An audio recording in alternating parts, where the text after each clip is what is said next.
Welcome, friends, to Design Bay Area podcast, hosted and produced by Ciel Media, where consciousness meets creativity and stories come to life. Let's get to it. Hi, everyone. I'm Cecelia Caparas Apelin, sitting here with the lovely Laura Guido-Clark. Hi, Laura. Hi, it's so wonderful to be here. Thank you so much for having me. I'm so excited to talk with you about all the things that you're doing and just your amazingness and your outlook on life. Oh, I love that. Well, I think we both share a common love of color. Yes. And one of the things that I love the most about color is that it speaks before words. So it has this capacity to say something without any type of verbal communication. Yes. And so that's kind of what we do when we're working with kids and communities. And of course in my business, which is all about color materials and finishes. Yes. Well, let's talk about where you spend your energy these days. You have your hands in a couple of projects. Yes, yes. Yeah, let's talk about how you are running this amazing, fabulous business. Well, it's exciting because I think the two are very common and they Yes. intersect. So my work, Love Good Color, is really about the power of color and how I can bring that into my projects. And currently we're doing a lot of work with Steph and Aisha Curry's foundation, Eat, Learn, Play, and we're working on the spaces where the kids learn and where they're nourished. And I believe that color is so nourishing and that it really can provide an underlayer as well as food does in these experiences. So they saw our work with Project Color Core, and so we came together and now we're working on a lot of their schools. I don't know if you know this, but they've pledged $25 million to the Oakland public school system. So they're changing the schools in Oakland, which I find so incredible. I'm also working on in my work on healthcare, which I find so meaningful because people are at their most compromised and need the most support in those environments. And also recently worked doing the Vignelli, working with the Vignelli colors for Heller. We added more colors to their really quintessentially classic line. Yes. And then of course Project Color Core, we have 4 chapters, hopefully soon to be Detroit, which I'm so excited about.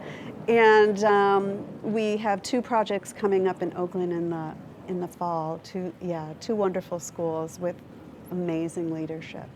I love it. Detroit's been a hot city that everybody's been talking about lately. It's definitely been on my radar. How did you choose Detroit? That's where I'm from.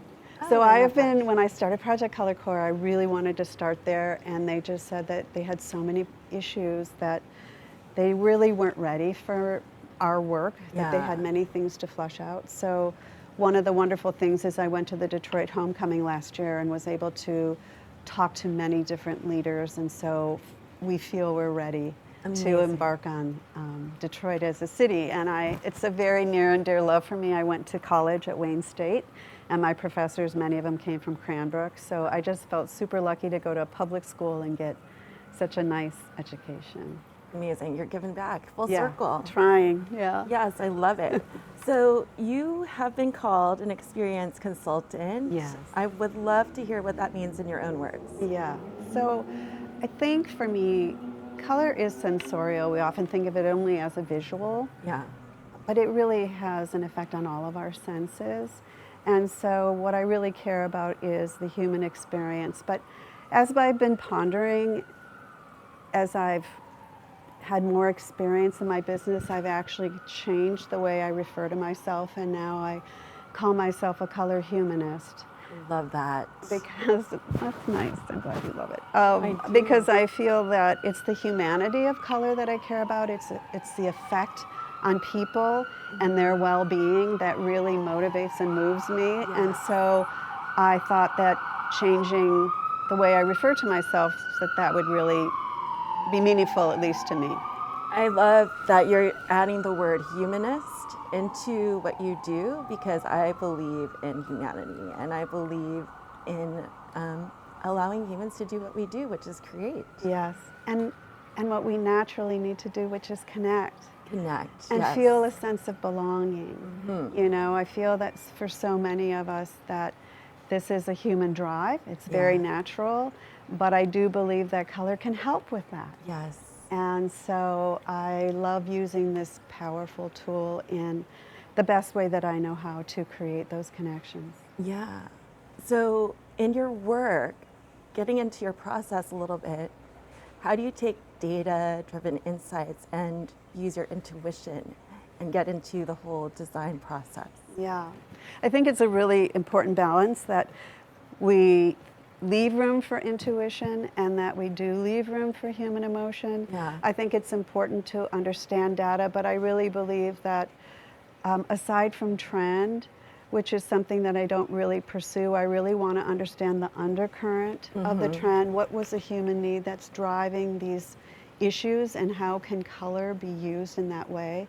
So for me, it's often a way of exploring how people move in the world, what they're gravitating towards, what is missing, and putting those all together. It's like a puzzle, like a mapping strategy, and then creating the words to create the connections to color. And that's why I did Love Good Color. I created a new color system that actually connects language to color. It's scientific, but it also allows us to use human emotion as the driver.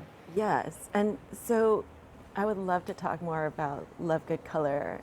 How did that come up? Like, how did you come up with that idea?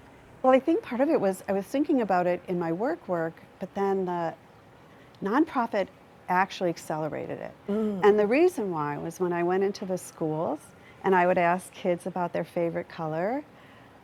Blue is always a favorite color. It is universally. There's many reasons why, and we could get into that at some point. But I didn't know anything about them from that conversation, like what blue?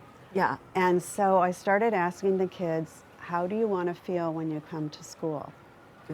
And that's when I had a conversation. And I realized so much of our language with color is spectral. It's about hue, it's about color family, it's a drawdown. But we're not talking about what I added in my color system, which is temperament, which is that colors can have like emotive traits. Yep. So when I ask you as my client, how do you want to feel? Like, who are you as a brand? And then how do you want your customers to feel about your brand or your product? That's a conversation that can be connected to color. Yeah. But if you're only talking, I hate green, or I don't want to do blue, or I love blue, let's make it all blue, it's very limiting language. And so I decided that I really wanted to come up with a system that accounted for both having equal weight. Yes. So what's the most surprising thing that you learned in the work that you've done in terms of emotion and color? I think what I learned is that people have color biases that must be respected. There are things that are cellular memories that people have with certain colors, and I always respect those things. What I learned, though, was how easily they can move from one temperament or one thing to another when you explain the feeling of a color. And that so much about color is personal, but we're lacking the conversation. So what I learned is the depth of the conversation really has a lot to do with the outcome. That is beautiful. I just got goosebumps. So as a woman leader in design, what advice can you give for up-and-coming future designers and creatives in this world? Well, I think as a woman in design, I think the thing that I really believe in the most is to show up always as yourself, that you're enough, and that you don't need to keep going back to school or take more classes, that you really are enough, and that you have to trust what you bring to the table. And I think that it's really important that we're authentic, because I think that we're all seeking that in each other. So the more we can get in touch with who we are, the more our skills can shine through. Beautiful. Laura, it's been such a delight to talk to you. You're so nice. Thank you. I'm so glad we had the time today. Thank you so much. Thank you for having me. I really appreciate it. Thank you so much. All right, that's all. Thanks, folks. Thank you. That was like